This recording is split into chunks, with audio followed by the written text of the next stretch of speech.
बिस्मिल्लाहिर्रहमानिर्रहीम। अज़ीज़ तलबा व तालिबात, अस्सलाम वालेकुम। आज हम थ्योरी ऑफ ऑटोमेटा का 25th लेक्चर स्टार्ट करेंगे। इससे पेशतर कि आज का लेक्चर स्टार्ट करें, मैं ये चाहूँगा कि गुज़श्ता लेक्चर में डिस्कस किए टॉपिक्स पर एक नज़र हो जाए। So last time we discussed the regular languages and we proved that union, concatenation and closure of two regular languages are also regular languages. इस सिलसिले में हमने दो मेथड डिस्कस किए, एक बाय रेगुलर एक्सप्रेशन, यानी through regular expression we can prove that if you are given two regular languages then their union, concatenation and closure of any of one, जो अभी दी गई हैं उनमें से कोई एक, any one of the given languages will also be regular language. और इसका जो मेथड हमने लास्ट टाइम डिस्कस किया वो रेगुलर एक्सप्रेशन के थ्रू था, और जो मेथड हमने यूज़ किया रेगुलर एक्सप्रेशन के थ्रू वो हम पहले भी डिस्कस कराए थे. So we used another method which was by transition graphs, और उसमें क्लिंज थ्योरम का सहारा लिया कि if the languages are regular they can be expressed by regular expression, hence can be expressed by TGs. और फिर TGs को सामने रखते हुए मेथड डेवलप किया कि we can build TGs corresponding to the union of TGs, concatenation of TGs and closure of TGs. तो यहाँ union, concatenation और closure of TGs से मुराद बेसिकली उनकी corresponding languages के union, concatenation और closure मुराद है.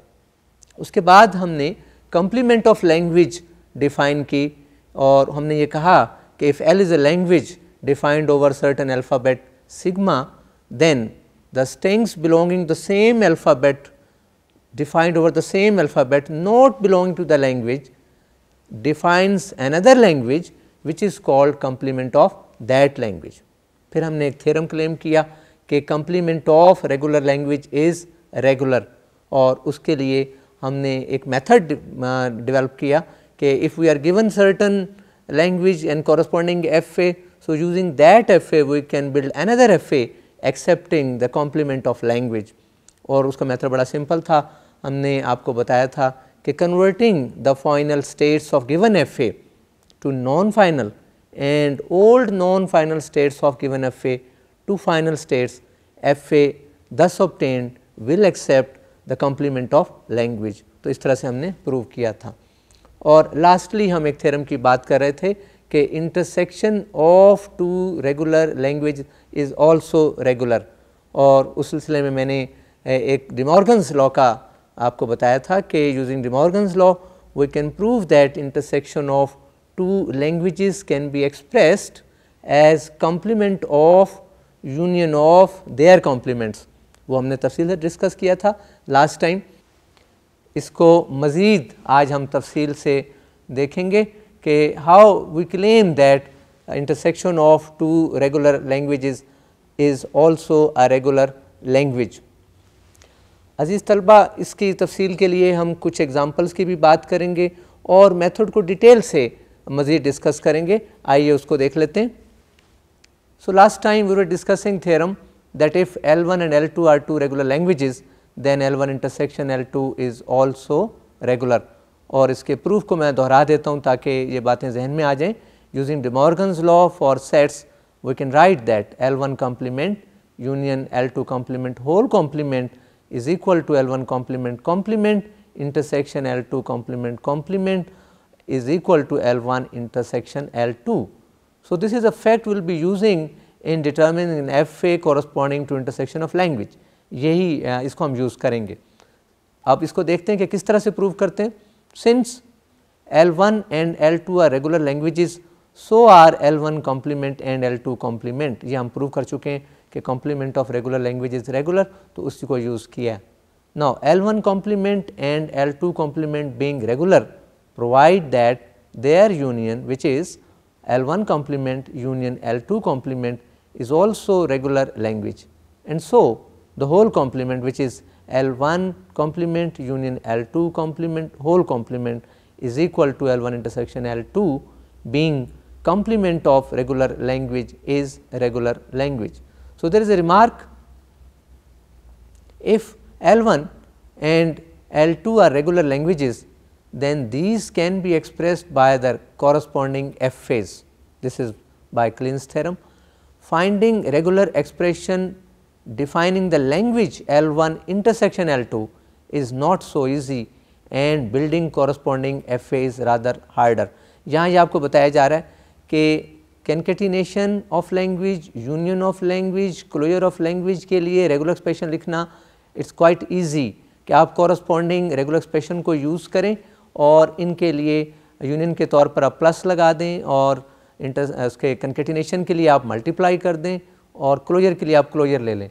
But there is no way to write regular expression for intersection of two language with the help of their corresponding regular expressions. तो उसका क्या technique होगी वो भी हम नेक्स्ट डिस्कस करेंगे.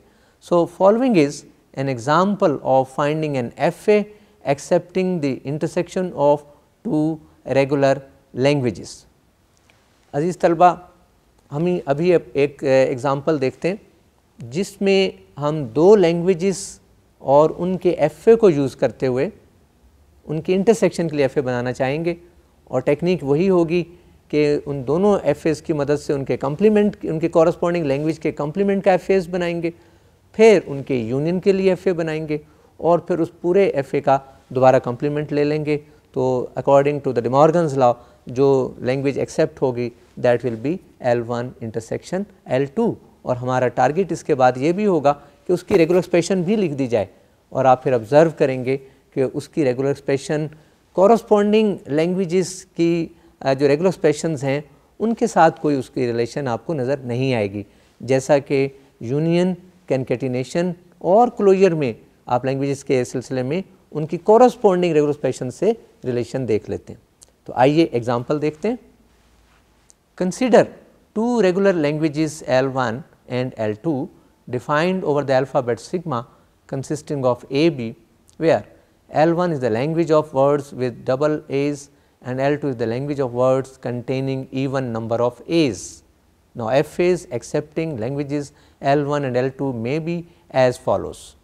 आप यहाँ देख रहे हैं कि दोनों डायग्राम्स आपको दिखा दी गई. FA1 लैंग्वेज L1 के लिए है और FA2 लैंग्वेज L2 के लिए है. तो बताना ये चाह रहा था कि लेबल्स आपको जो पहले सिखाए गए थे वो इस तरह से थे X1, X2, X3 and so on. दूसरे FA के लिए हम Y1, Y2, Y3 and so on इस तरह से हम लेबल यूज़ करते रहे. लेकिन यहाँ चेंज दिलाने का मतलब यही था कि that's up to you, label आप जिस तरह से भी चाहें यूज़ कर सकते हैं, मेथड आपको आना चाहिए. नाउ ये FAs आपने देख लिए और ये वेल नोन FAs हैं. पहला FA accepting the language of strings containing double A और दूसरा है even number of A's. So, their corresponding regular expressions may be R1 FA1 के लिए लिख दी गई है A plus B star double A plus B star, you are already familiar.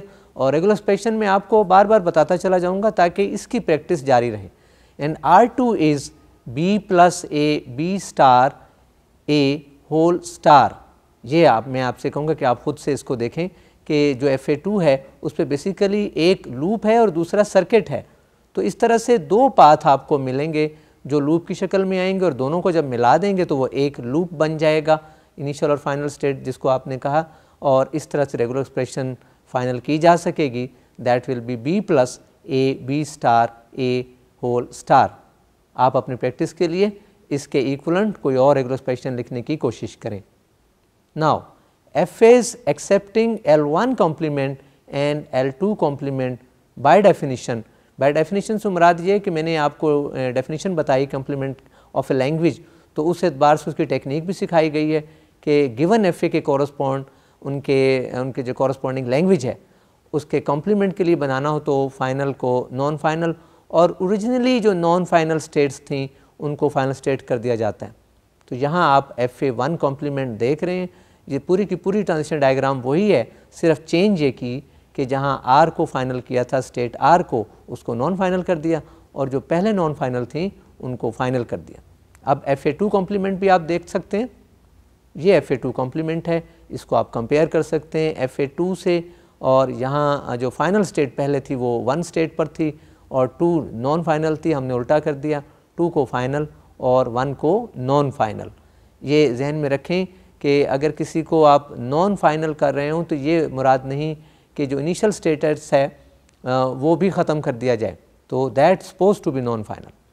Now FA accepting L1 complement union L2 complement, या ये कह सकते हैं हम बाज़ औक़ात FAs को भी यूज़ कर लेते हैं, FA1 प्लस FA2 या FA1 इंटू FA2, तो वहाँ मुराद उनकी कॉरस्पॉन्डिंग लैंग्वेज की कैनकेटिनेशन या समीशन होती है। अब हमारा next target L1 complement union L2 complement का FA बनाना है, तो वो हम यूनियन का मेथड आप जानते हैं, उसको यूज़ करते हैं और वो बनाने लगे। आप आइए नेक्स्ट डायग्राम में उसको भी देख लेते हैं।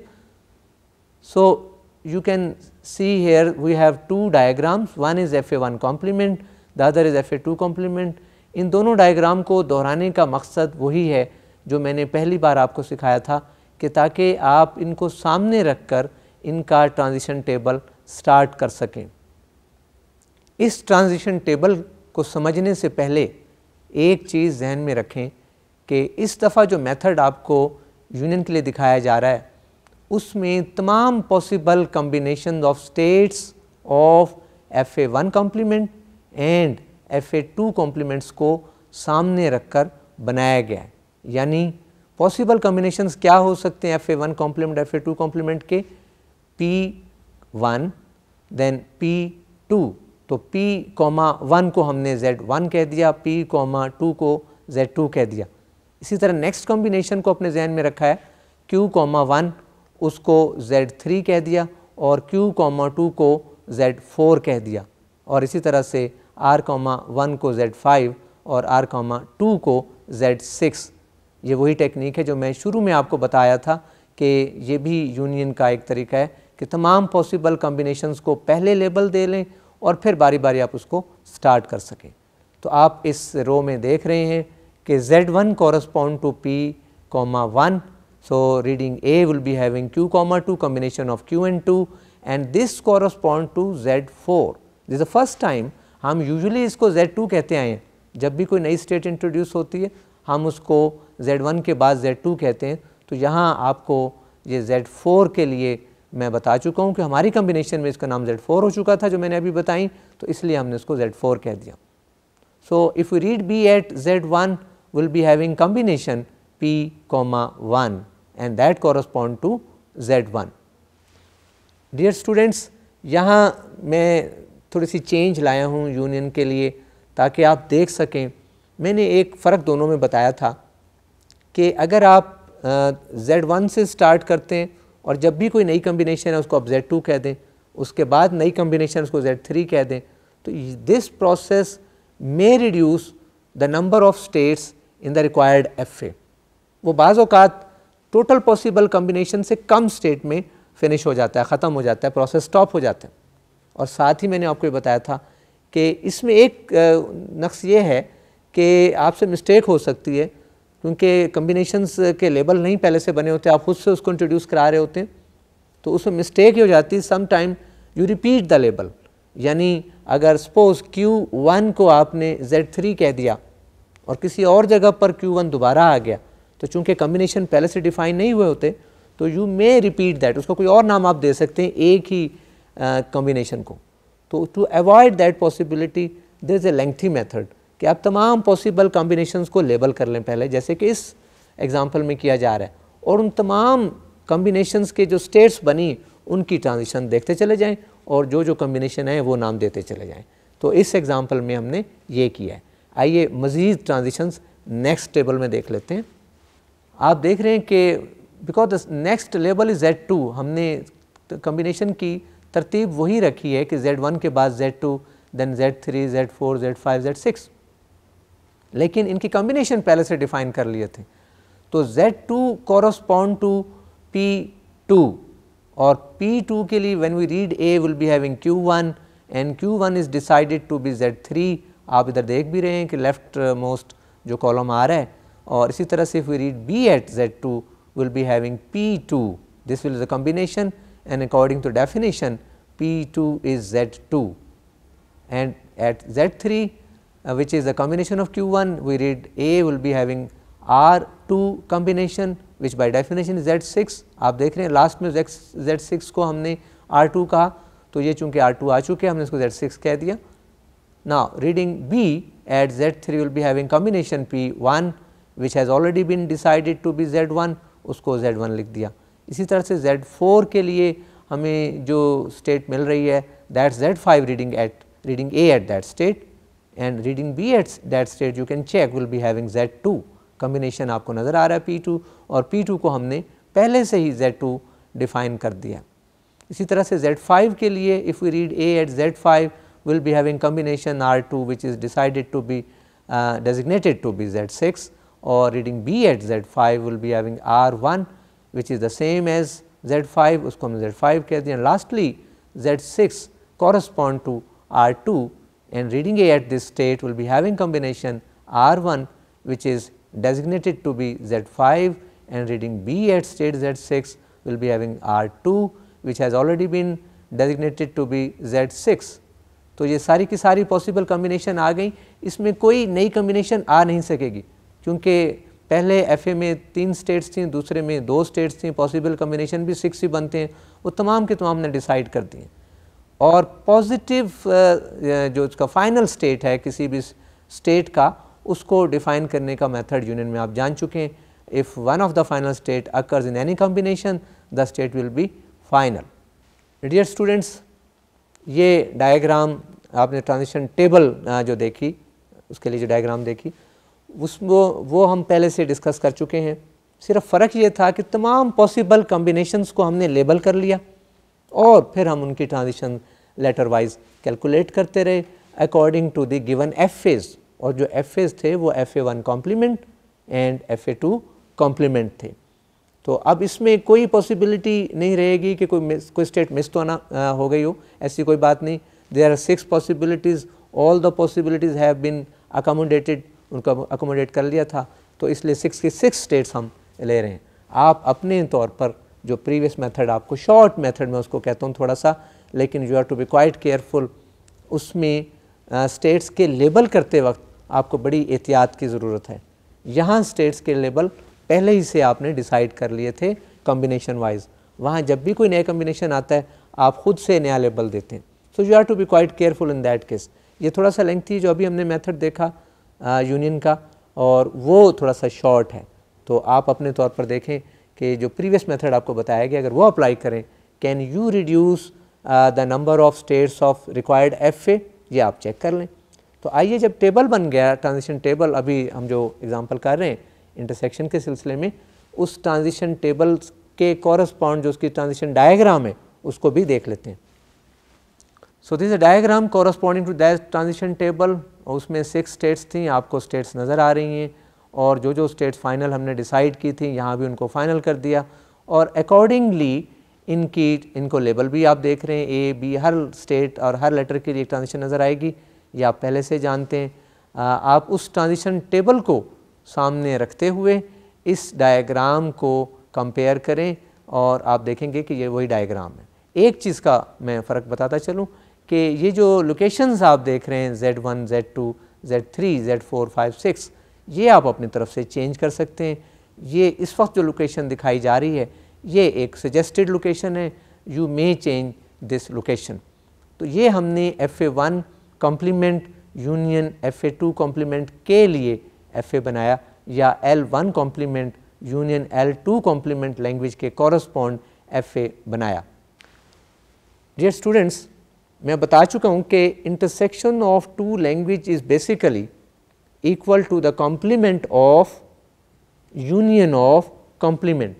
तो अब तक हम L1 complement union L2 complement के लिए FA देख चुके हैं. अब अगला जो प्रोसेस है वो इस पूरे लैंग्वेज का होल कॉम्प्लीमेंट है. अब अगर कोई किसी लैंग्वेज का FA पता हो और उसका कॉम्प्लीमेंट का FA बनाना हो, तो टेक्निक आपको मैं लास्ट लेक्चर में बता चुका हूँ. उसके लिए फाइनल स्टेट्स को नॉन फाइनल और ओल्ड नॉन फाइनल स्टेट्स को फाइनल. नॉन फाइनल स्टेट्स में इनिशियल स्टेट शामिल होती है. तो इसको सामने रखते हुए आइए L1 complement union L2 complement के कॉम्प्लीमेंट के लिए FA देखते हैं. an FA that accepts the language L1 complement union L2 complement whole complement which is equal to L1 intersection L2 may be। आप देख रहे हैं कि उसी FA को हमने ले लिया, तमाम ट्रांजिशंस वही हैं, स्टेट्स के लोकेशंस भी वही हैं, सिर्फ जो स्टेट्स फाइनल थी पहले उनको नॉन फाइनल कर दिए, यानी उनके पॉजिटिव साइन ख़त्म कर दिए, और जो स्टेट्स पहले फाइनल नहीं थी उनको फाइनल कर दिया। तो यहाँ आप देख रहे हैं कि सिर्फ Z5 को फाइनल किया गया। इसका मतलब ये है कि पिछले FA में Z5 ही एक ऐसी स्टेट थी जो फाइनल नहीं थी, जबकि बाकी तमाम स्टेट्स फाइनल थीं, और रिवर्स करने से सिर्फ Z5 फाइनल हो सकी। हम चूँकि ये बात कर रहे हैं कि it's very harder to write regular expression for intersection of two language, तो FA तो बन चुका है, जब किसी लैंग्वेज का FA बन जाए तो उसकी रेगुलर एक्सप्रेशंस का तरीका भी आपको सिखाया जा चुका है। So the corresponding regular expression can be determined as follows. The regular expression defining the language L1 intersection L2 can be obtained converting and reducing the previous FA into GTG। आपको याद आ गया होगा कि जनरलाइज ट्रांजिशन ग्राफ, उसके तमाम labels जो हैं वो रेगुलर एक्सप्रेशंस हो जाती हैं, तो हम उस तरफ जाएंगे। In general will be having single initial single final. तो इसके लिए जो हम बदलना चाह रहे हैं वो है after eliminating state Z2 and Z6 from the given FA। अभी ये बात कही कि हम प्रीवियस FA से कुछ स्टेट्स को एलिमिनेट करेंगे, तो यहाँ अब ऐसी सूरत में मुझे दोबारा वापस पिछले डायग्राम पर जाना पड़ेगा, ताकि आप उन स्टेट्स को एलिमिनेट करते हुए जो पॉसिबल स्ट्रिंग्स उनकी वजह से आ रही थी उनको अकोमोडेट किया जाना है, तो वो मैं आपको दिखाता हूँ। ये गिवन FA है आपके सामने। हमने इसके लिए रेगुलर एक्सप्रेशन लिखनी है और ये कहा है कि Z2 और Z6 ये एक स्टेप में हम एलिमिनेट करना चाह रहे हैं। तो Z2 is a state which links Z4 to Z3, ये इनको लिंक कर रहा है, तो इसकी वजह से जो पाथ मिलेगा, चूँकि सीक्वेंस में आपको पाथ नज़र आ रहा है, so the strings which can be generated through Z2 starting from Z4 to Z3, तो वो B स्टार A हो सकेगी। तो वो हम एक डायरेक्ट एज दिखा देंगे यहाँ। और दूसरा, अगर आप 6 को एलिमिनेट करते हैं तो 6 की वजह से एक तो डायरेक्ट पाथ आपको 3 to 5 मिल रहा है, 3 to 6, 6 to 5, तो वो डायरेक्ट हो जाएगा। और दूसरा, इस 6 की वजह से Z5 पर एक सर्किट आ रहा है और उसकी रेगुलर एक्सप्रेशन बनेगी A B star A। Z5 पर ऑलरेडी भी एक लूप है, एक ये सर्किट लूप की शक्ल इख्तियार कर लेगा, तो इस तरह से दो लूप Z5 पर हो जाएंगे B and A B star A। जबकि Z2 को एलिमिनेट करते हुए जब हम एक direct as from Z4 to Z3 करेंगे, will be having B star A, ये उसका लेबल हो सकेगा। आइए अब इनको एलिमिनेट करने के बाद जो डायग्राम बनती है वो देख लेते हैं। So this is a diagram which have been obtained after eliminating Z2 and Z6, और इसको आप देख रहे हैं कि हमने जो Z6 की लोकेशन थी वो साइड पर थी और 5 दूसरी साइड पर था, उसको सेंटर में कर दिया। और जो बात बताई गई वही की है कि हमने Z5 पर दो लूप दिखाए जा रहे हैं, A B star A plus B, और दूसरा B का है दरमियान में प्लस है।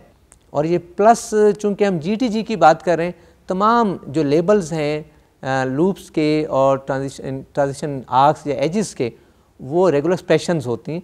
तो दो लूप्स की रेगुलर एक्सप्रेशन प्लस के साथ जाहिर की जाती है। इस तरह से इसका लेबल आपको A B star A plus B दिखाई दे रहा है। और फ्रॉम Z4 टू Z3 में आपको बताया था, तो will be having direct edge with the label B star A।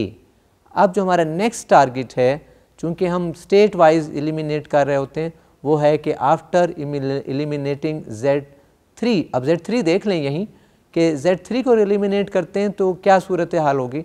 Z3 basically Z1 पर भी एक सर्किट का बाइस बन रहा है, तो एक सर्किट हम उसको वहाँ Z1 पर बनाएंगे, वो लूप की शक्ल होगी, और वो Z1 से Z4 और Z4 से Z3 और Z3 से वापस Z1, ये Z3 की वजह से बन रहा होगा। और इस पूरे पाथ की रेगुलर एक्सप्रेशन बनेगी A B B star A then B। मैंने इन तीनों को लिंक कर दिया और ये एक और लूप Z1 पर आ जाएगा जब हम Z3 को एलिमिनेट करेंगे।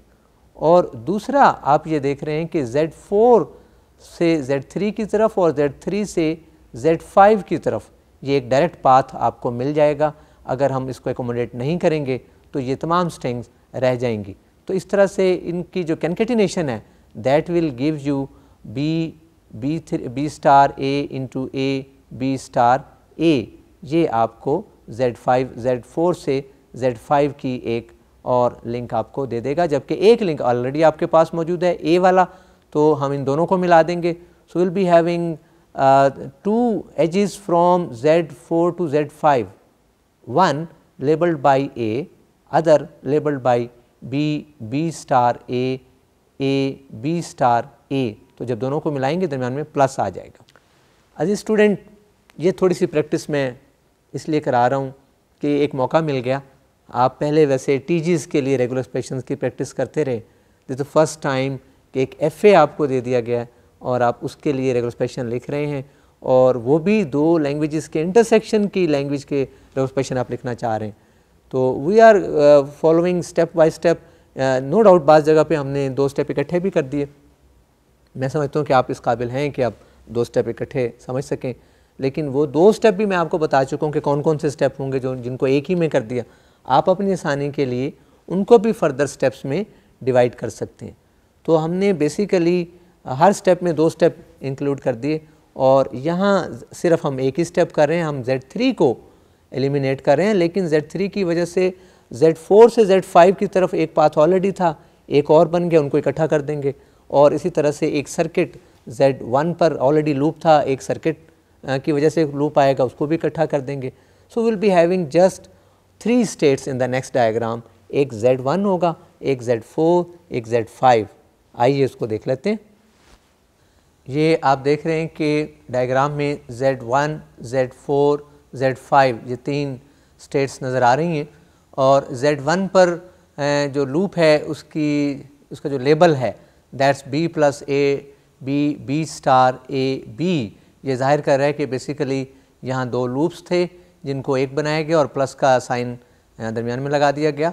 इसी तरह से जो ट्रांजिशन आप Z4 से Z5 की तरफ देख रहे हैं उसका label A plus B star A B star A है, and this positive sign indicates that this transition has been reduced from 2 transitions starting from Z4 to Z5, और एक ट्रांजिशन A के लिए थी और दूसरी B star A B star A की थी, दोनों को एक कर दिया गया।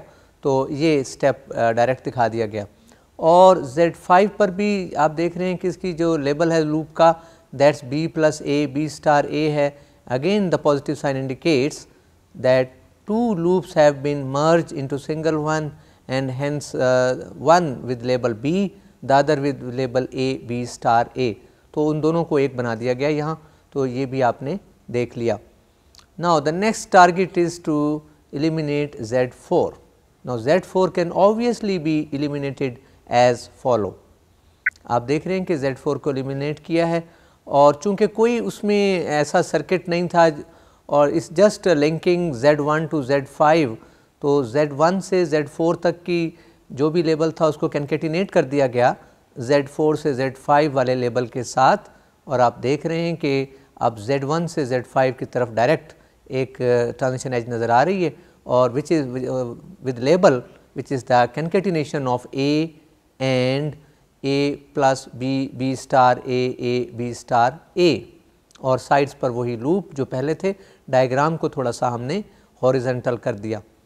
No eliminating the loops at Z1 and Z5, क्योंकि हमारा टारगेट बेसिकली सिर्फ एक ट्रांजिशन दिखाना होता है फ्रॉम इनिशियल टू फाइनल, और यहाँ आपको दो लूप्स भी साइडों पर नज़र आ रहे हैं, और लूप्स को हमेशा हम स्टार से रिप्लेस करते हैं उनके जो रेगुलर एक्सप्रेशंस हैं, और चूँकि वो कैनकेटिनेट होंगे दोनों साइड से, तो आप लास्ट डायग्राम में देख रहे हैं which we can consider to be GTG, and just consisting of one initial and one final state and one transition labeled by B plus A B star A B whole star. ये whole star पहले loop की replacement है, उसके बाद A into A plus B star A B star A दरमियान वाली transition का label है, और उसके बाद आप देख रहे हैं कि B plus A, B star A whole star, ये Z5 पे लूप की रिप्लेसमेंट है। तो this is the regular expression. Basically आपको पता ही है कि जब ये सूरत आ जाए, so we obtain the required regular expression. Thus the required regular expression में बी, आप इसको दोबारा से यहाँ देख रहे हैं, और मे बी से मुराद ये है कि you may write some other regular expression equivalent to it different from the given one.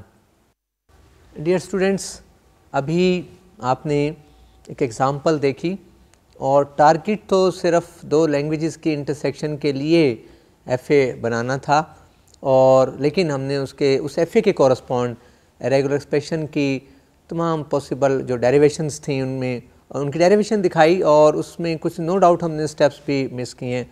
और मैं उम्मीद करता हूँ कि आपकी चूँकि प्रैक्टिस हो चुकी है, आप उन स्किप्ड स्टेप्स को खुद से करके भी चेक कर सकते हैं कि जहाँ जहाँ हमने स्टेप्स को स्किप किया और डायरेक्ट स्टेप आपको दिखा दिया, उसको आप चेक कर सकेंगे और देख सकेंगे कि यही रेगुलर एक्सप्रेशन हासिल हो सकती है। और लास्टली मैंने ये कहा कि आप इसके इक्वलेंट कोई खुद से रेगुलर एक्सप्रेशन लिखें, no doubt it's very difficult. और दूसरी बात ये कि can you find the relation between the obtained regular expression and the given regular expression for L1 and L2, तो इट्स वेरी डिफ़िकल्ट। कोई ख़ास वाज़ेह तौर पर आपको रिलेशन नज़र नहीं आएगा। जबकि अगर आप दो लैंग्वेजेस की रेगुलर एक्सप्रेशन दे दी जाए, तो उनकी यूनियन, उनके कंकैटिनेशन और किसी भी लैंग्वेज के क्लोजर की जो रेगुलर एक्सप्रेशन बनती है, वो गिवन लैंग्वेजेस की रेगुलर एक्सप्रेशन से ही लिखी जा सकती है डायरेक्टली, जबकि इंटरसेक्शन में ऐसा नहीं किया जा सकता। अब एक सवाल पैदा होता है कि it seems to be quite lengthy process कि पहले आप गिवन FA की कम्प्लीमेंट फाइंड करें, फिर उनके लिए उनके यूनियन फाइंड करें, फिर उसके बाद उनकी फिर कम्प्लीमेंट फाइंड करें। तो क्या कोई ऐसा मेथड है कि हम डायरेक्ट ही हम ऐसा कर सकें, इंटरसेक्शन के लिए FA बना सकें with the help of given FAs? So the answer is yes. आइए उसको भी देख लेते हैं। Let FA3 be an FA accepting L1 intersection L2, then the initial state of FA3 must correspond to the initial state of FA1 and the initial state of FA2. ये FA3 basically ये जो label 3 लिया है, ये इसलिए लिया था कि FA1 हम L1 के लिए ले सकें, FA2 L2 के लिए ले सकें, तो इस रिक्वायर्ड FA को FA3 से लेबल कर दिया गया। और ये आप जानते हैं कि इंटरसेक्शन या यूनियन दोनों केसेस में हम इनिशियल स्टेट को दोनों की इनिशियल स्टेट के ही कॉरस्पॉन्ड लेते हैं। Since the language corresponding to L1 intersection L2 is the intersection of corresponding languages L1 and L2 consists of the strings belonging to both L1 and L2. Therefore, a final state of FA3 must correspond to a final state of FA1 and FA2.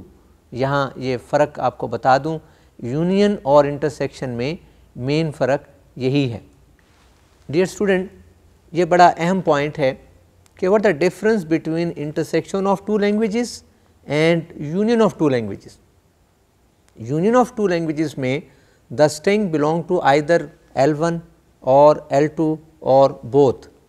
और इसी एतबार से जब हमने इनका FA बनाया था union के लिए, तो हमने हर उस स्टेट को फाइनल स्टेट डेजिग्नेट कर दिया था which correspond to a final state of FA1 और फाइनल स्टेट ऑफ FA2 और final states of both FAs। अगर दोनों की कम्बिनेशन भी आ गई तो उसको भी कर दिया। अब इसी लॉजिक को सामने रखते हुए हम कंपेयर कर सकते हैं what should be the logic for defining a state to be final accepting the intersection of two languages. अब जाहिर है कि जो चेंज लैंग्वेज में है वही चेंज FA को के स्टेट्स को फाइनल स्टेट में डिफ़ाइन करने में होनी चाहिए। तो उस एतबार से चूँकि इंटरसेक्शन में ये फ़र्क है कि intersection of two languages contain the string belonging to the both language. अब यहाँ क्या होगा, हम ऐसी कम्बिनेशन को फाइनल स्टेट करेंगे which correspond to the final state of both FAs। दोनों FAs की जब भी फाइनल स्टेट्स आएंगी सिर्फ उसको फाइनल स्टेट कर देंगे, तो इस तरह से इंटरसेक्शन की स्ट्रिंग एक्सेप्ट हो सकेंगी। So the logic is quite simple. जो रिलेशन यूनियन की स्ट्रिंग्स में है वही रिलेशन हमने उसके कॉरस्पॉन्ड FA की स्टेट को फाइनल डिक्लेयर करने में अप्लाई कर दिया। और इसी तरह से इंटरसेक्शन में जो रिलेशन है लैंग्वेज स्ट्रिंग्स का, वही रिलेशन हमने उसके कॉरस्पॉन्ड एफ ए की किसी स्टेट को फाइनल डिक्लेयर करने में अप्लाई कर दिया। और आप देख रहे हैं हम कह रहे हैं a state of F3 will be final if it correspond to final state of FA1 and final state of FA2। अब ये याद रहे कि हो सकता है कि FA1 में 2 फाइनल स्टेट हों, तो कोई भी अगर FA2 की किसी भी फाइनल स्टेट के साथ कंबाइन होकर कोई स्टेट बना रही है तो वो फाइनल ही होगी। आइए मज़ीद देख लेते हैं। So we decided that a state will be final if it correspond to final state of FA1 and final state of FA2. So following is an example regarding short method of finding an FA corresponding to the intersection of 2 regular languages. So this is an example. Let R1 be defined to be A plus B star double A plus B star. इसका FA भी आप देख रहे हैं। Also R2 is defined to be B plus A B star A whole star और इसका FA भी आप देख रहे हैं which we call FA2। पहले को हमने FA1 कहा और दूसरे को FA2 कहा। तो अब ये वही FAs हैं जो आप पिछली लॉन्ग मेथड में आप देख चुके थे, उन्हीं के लिए मैं एग्जांपल ली है ताकि आप कंपेयर कर सकें कि व्हाट द डिफरेंस और क्या जो बाद में FA है वो भी सेम आया। तो इसलिए हमने FA भी सेम लिए और डेफिनेटली लैंग्वेजेस सेम थी तो FA सेम होंगे। तो आप इस यहाँ देख रहे हैं कि to construct an FA corresponding to L1 intersection L2, इन दोनों FAs को उसी तरह से दिखा दिया जैसे हमने पिछले केस में दिखाया था लॉन्ग मेथड में। और यहाँ हमने we again start from the combination, हमने तमाम पॉसिबल जो कॉम्बिनेशंस FA1 और FA2 के लिए बनते थे इनकी स्टेट्स के कॉम्बिनेशन हमने ये ख्याल भी रखना है कि FA1 की स्टेट्स पहले आएँ और FA2 की स्टेट्स बाद में आएँ। तो इस तरह से जो कॉम्बिनेशन बनेंगे वो ये हो सकेंगे P1 P2 then Q1 Q2 and lastly R1 R2। और इसी एतबार से हमने इनको Z1 Z2 Z3 Z4 Z5 and Z6 ये अपने जहन में रख लिया। और बल्कि ये देख लें कि हम इनको सबको एक ही कॉलम में लेफ़्ट मोस्ट कॉलम में हम इसको लिख रहे हैं। और चूँकि आपको डायग्राम दिखाना ज़रूरी थी ये दोनों FAs की ताकि आप समझ सकें, मैंने ये हमेशा स्टाइल लिया कि आपको डायग्राम से पहली रो दिखा रहा हूँ तो बाकी पार्ट आप नेक्स्ट डायग्राम में देख लेंगे। तो हम पहली रो को दिखाते हैं। We start from Z1 which correspond to P1 P, 1 reading A from the diagram it is obvious will be having Q, 2 ये कॉम्बिनेशन मिलेंगे और Q, 2 कॉरस्पॉन्ड टू Z4 जो आपको लेफ्ट मोस्ट कॉलम में नज़र आ जाएगा बाद में। And if you read B at Z1 will be having combination P, 1 and P, 1 has already been decided to be Z1 तो उसको हमने इक्वलेंट Z1 कर दिया। तो ये पहली रो आपने देख ली। बाकी स्टेट्स अभी 5 स्टेट्स बाकी हैं Z2 Z3 to Z6, उसको भी देख लेते हैं। तो आप देख रहे हैं कि Z2 correspond to P2 और we have a combination P2 reading A will be having combination Q1 which has been decided to be Z3। तो ये Z3 आप ने चूँकि डिसाइड किया हुआ है लेफ्ट मोस्ट कॉलम में हम देख रहे हैं। और इस तरह से reading B at the same state will be having combination P2 which has been decided to be Z2. Similarly at Z3 reading A will be having Z6, reading B at Z3 will be having Z1, ये आप check कर सकते हैं diagram से भी। और at Z4 reading A will be having Z5, at Z4 reading B will be having Z2.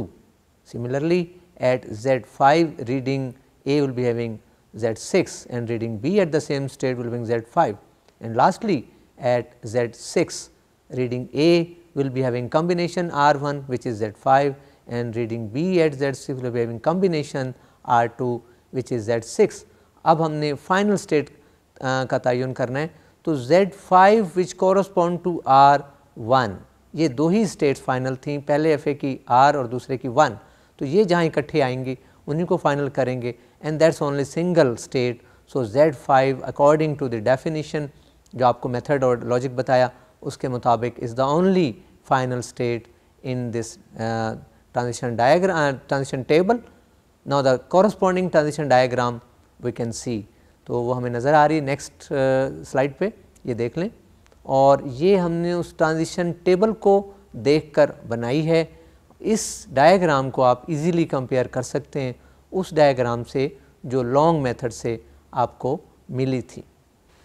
Dear students, ये एक शॉर्ट मेथड था और ये शॉर्ट मेथड आपको जब शुरू में यूनियन के लिए बताया गया था एफए कैसे बनाया जाता है वहाँ भी बताया जा सकता था, लेकिन चूंकि इसका प्रॉपर इसकी प्लेस यही थी, इसी जगह पर हमने इसको डिस्कस करना था कॉम्प्लीमेंट के थ्रू, तो लॉन्ग मेथड के बाद ही शॉर्ट मेथड की कुछ अहमियत नज़र आती है, तो इसलिए आपको यहाँ सिखाया गया।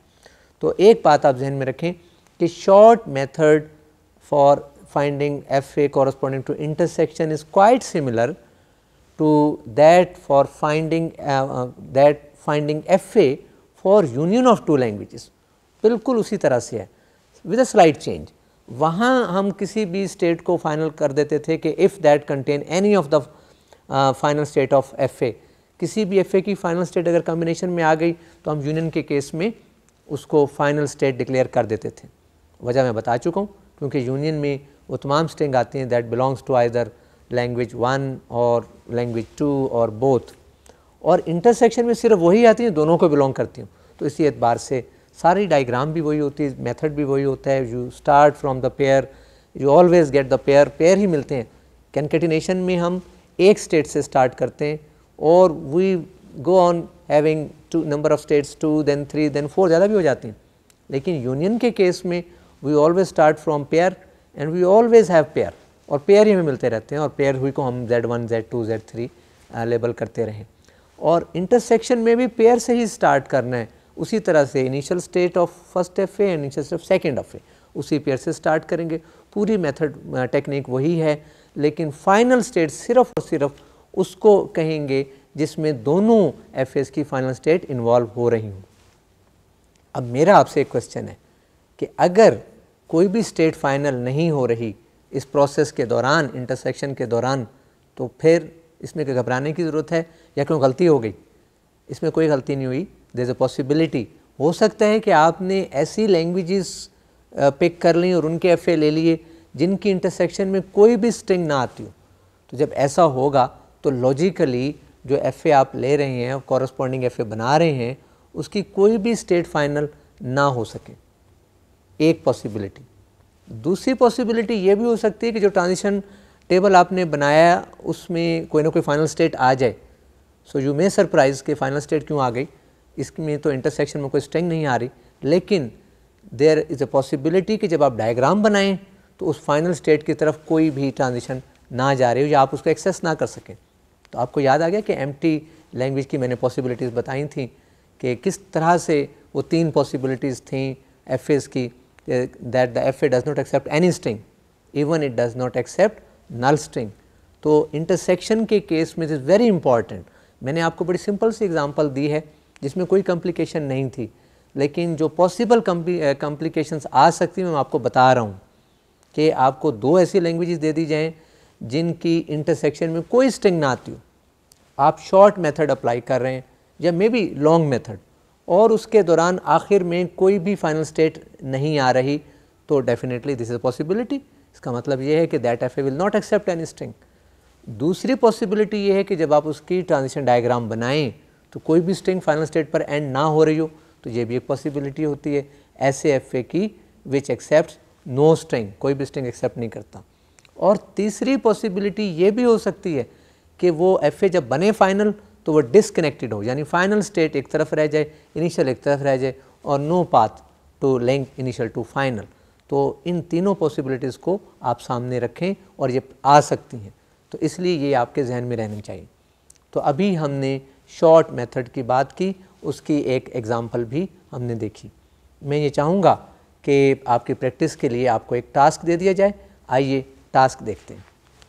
So this task, build an FA corresponding to FA1 intersection FA2, where FA1 भी आपको दिखा दिया गया, FA2 भी इस टास्क में दिखा दिया गया। मैं यहाँ दोबारा बताता चलूँ कि FA1 इंटरसेक्शन FA2 से मुराद बेसिकली वो FA है जो इनकी कॉरस्पॉन्डिंग लैंग्वेजेस की इंटरसेक्शन के लिए हम FA को ज़ाहिर कर रहा होता है। तो यहाँ बेसिकली चूँकि इंटरसेक्शन लैंग्वेज के साथ एसोसिएट होती है, हमने FA के साथ लगा दिया, तो ये हम यूनियन, कंकैटिनेशन और क्लोजर के लिए भी लिखते चले आए। डियर स्टूडेंट्स, रेगुलर लैंग्वेजेस की काफ़ी डिस्कशन हो गई और हमने ये कहा the language is said to be regular language if it can be expressed by certain regular expression. फिर हमने इसके कॉम्प्लीमेंट की बात की और union, concatenation, closure of regular languages are regular, इनकी बात की। फिर complement of regular is regular और फिर intersection of regular is regular. फिर उसका मेथड भी डिस्कस किया, उसका शॉर्ट मेथड भी हमने डिस्कस किया। अब थोड़ी सी बहस नॉन रेगुलर लैंग्वेज की तरफ चलनी चाहिए कि the language which can not be expressed by any regular expression, तो उसको भी हमने देखना है और उनके बारे में डिस्कशन कंटिन्यू करनी है। आइए उसको भी देख लेते हैं। So will be discussing non regular languages और उस सिलसिले में हम पंपिंग लेमा की बात करेंगे, एक थ्योरम है उसको प्रूव करेंगे और एग्जांपल्स भी देखेंगे अगर आज टाइम मिल सका। तो आइए इसको भी देख लेते हैं। Non regular languages, the language that can not be expressed by any regular expression is called a non regular language. अब आप कंपेयर करें, this is the negation of regular language. अब रेगुलर लैंग्वेज के लिए क्या था कि that can be expressed by any, और निगेट करेंगे नॉट एनी, डेफिनेटली एक भी ना मिलती हो, तो इस तरह से हम उसको नॉन रेगुलर कहेंगे। The languages palindrome and prime are the examples of non regular languages. मैं यहाँ कह रहा हूँ एग्जाम्पल्स ऑफ, इसका मतलब ये नहीं कि इनके अलावा कोई और नॉन रेगुलर लैंग्वेजेस नहीं है। These are one of the non-regular languages. So, it is to be noted that a non-regular language by Klein's theorem cannot be accepted by any FA or TG. अजीज़ तलबा, यहाँ मैंने cleans theorem की बात कर दी एकदम से। आपको पता होना चाहिए कि रेगुलर लैंग्वेज के सिलसिले में हम कह चुके थे कि a language is said to be regular if it is expressed by regular expression, and by Klein's theorem it must be accepted by certain FA or TG. अब ये चूँकि निगेशन है उसकी, तो definitely if language can not be expressed by a regular expression then it can neither be accepted by any FA nor by any TG। तो ये negation थी, तो क्लीन थ्योरम की निगेशन हमने यहाँ कर दी। आइए मज़ीद तफसील देखते हैं। Consider the language L consisting of null string AB, AA, BB, AAA, BBB and so on, that is this language can be written as A and Bn, n is equal to 0, 1, 2, 3 and so on. यहाँ मैं बताता चलूँ कि this is a language of string defined over alphabet A, B, और ये हमने notation के लिए A and Bn यूज़ किए। और जब आपको याद होगा कि शुरू में हम लैंग्वेज की बात कर रहे थे तो इस लैंग्वेज का तस्करा वहाँ भी हो चुका है। when n is equal to 0 it will generate null string that is A0, B0। Mathematics की तरह ये 1 into 1 नहीं होगा, बल्कि it indicates 0 times A and 0 times B, so that will give you null string। और जब आप n को 1 करेंगे so it will be 1 time A and 1 time B, so A B मिलेगा और इसी तरह से ये लैंग्वेज बन जाएगी। Now suppose it is required to prove that this language is non regular। अब हम देखते हैं कि इसको नॉन रेगुलर प्रूव करने के लिए हम कंट्रेरिली इसको प्रूव करेंगे, बाय कंट्राडिक्शन इसको प्रूव करेंगे, हम इसके अगेंस्ट सपोज करेंगे और ये देखेंगे कि क्या ऐसा पॉसिबल है या नहीं। No let contrary that L be a regular language, then by Klein's theorem it must be accepted by an FA, say F. Since every FA has finite number of states, then the language L being infinite accepted by F must have words of length more than the number of states। जितनी भी उसकी states हैं उससे ज़्यादा length के words हो सकते हैं। अगर आप रेस्ट्रिक्शन लगा दें कि this is not possible, then it means the language is finite, which shows that F must contain a circuit। जहाँ सर्किट की बात की है उसका मतलब ये है कि ज़ाहिर है कि स्ट्रिंग जब आप रन करेंगे जिसकी लेंथ नंबर ऑफ स्टेट से ज़्यादा हो, so then it will definitely be revisiting certain state. हर लेटर पे नई स्टेट तो नहीं आ सकेगी, तो रिविजिट होगा। For the sake of convenience, suppose that F has 10 states। हमने आसानी के लिए एक डमी FA बनाया जो आप देख रहे हैं, जिसमें 10 स्टेट्स दिखा दी गई, 1 2 3 4 5 6 7 8 9 एंड 10, और 9 को हमने फाइनल स्टेट और 1 को इनिशियल स्टेज दिखाया। Now consider the word A9B9 from the language L, और हमने एक ऐसा वर्ड लिया जिसकी लेंथ नंबर ऑफ स्टेट से ज़्यादा है और अपने आसानी के लिए वो A9B9 ले लिया। Definitely it will revisit these states. तो आप देख रहे हैं कि हमने सिर्फ जो पाथ ट्रेस हो रहा था उसको दिखाया है, पूरा FA नहीं दिखाया। And let the path trace by this word be shown as under. आप देख रहे हैं ये 9A और जो 9Bs हैं इनको जिस सीक्वेंस में दिखाया जा रहा है, that's from 1 to 2 3 then 4 and then will be having 6 then 5। तो ये जो तरतीब नज़र आ रही है आपको, 1 से 2, 2 से 3, 3 से 4, 4 से 6, 6 से 5, 5 से 3, वापस 4 की तरफ आ सकते हैं, दैट्स ऑप्शनल।